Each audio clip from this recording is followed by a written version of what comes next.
Let's switch to meteorologist Josh Cozart. How's the weather, Hey, Josh? Hey, I gotta say, today is a picture-perfect day out there. Very September-like for us as we managed to see the return of that sunshine after a bit of a cloudier start. Beautiful live look out across the Vancouver waterfront thanks to our 13 KOIN's Hotel Indigo Tower camera. We're currently sitting out at PDX at 74 degrees. Now, as we work our way through the rest of this evening, seeing those clouds start to increase once again as those temperatures slide back into the mid-50s and eventually the low 50s by sunrise. That's giving us a bit more of an autumn-like feeling as we are now just 3 days until we usher in the brand new cooler season on Sunday, September 22nd. So something for us to look forward to in addition to the fall foliage, which over the next week we anticipate to start to close in on much of the Willamette Valley. You'll notice that the Portland, Vancouver metro area kind of in that pocket, but I've already managed to see some varieties of trees starting to give up their shades of green with a few of those yellows and pops of red, as our skies are cloud-free right now, but we do anticipate this onshore flow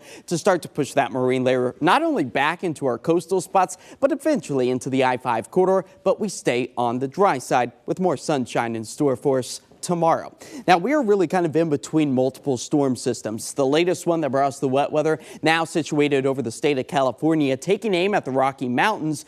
But we're paying close attention to this ridge of high pressure. That's where our summer heat typically comes from, with the scenario setting up just like this as we work our way into the start of next week. But keep in mind, still the very end of September, not likely to see those skyrocketing triple-digit numbers, but still expected to sit well above the average, which is 76 for this time of year. So that gives us over the next week to week and a half an anticipated increase in our temperature. And you can see that kind of timed out over the next several days, bringing in the fall season on Sunday.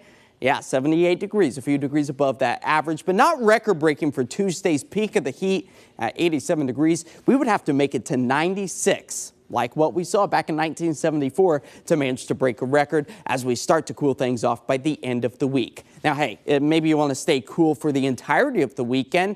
Head out to the coastline. Seaside's beach forecast puts us in those low to mid 60s as we work our way into the weekend. It's not until Sunday that we pick up on maybe a stray raindrop or two, which would be beneficial, especially when we look at our next week and a half outlook, where drier than average conditions are likely as our rain deficit for this month grows to about a ½ inch. So we still need to see the moisture to really kind of wash away a lot of our drought situation, but far better than what we experienced about this time last year with the extreme drought over some of our coastal spots and over the high terrain of the Cascades. Tonight here in the city, 56 degrees. That's where we expect to fall to, if not even the low 50s in some locations. 71. That's our forecasted high for tomorrow. 7-day forecast does show that the dry stretch of weather stays with us all the way through the weekend, which does include the official start to the autumn season on Sunday.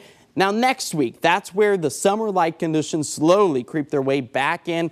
We're looking at almost 90 degrees. I wouldn't be surprised if some of us hit 90 further south along the Willamette Valley, but Portland at 87 before the cooler and potentially wetter weather arrives by the end of next week. Okay, some folks will call that Indian summer when we have that, but I think technically you have to have a frost, don't you? And then probably so before the heat comes back. But whatever it is, it's going to be nice. It will be. Whatever we call it. Yes. All right, thanks.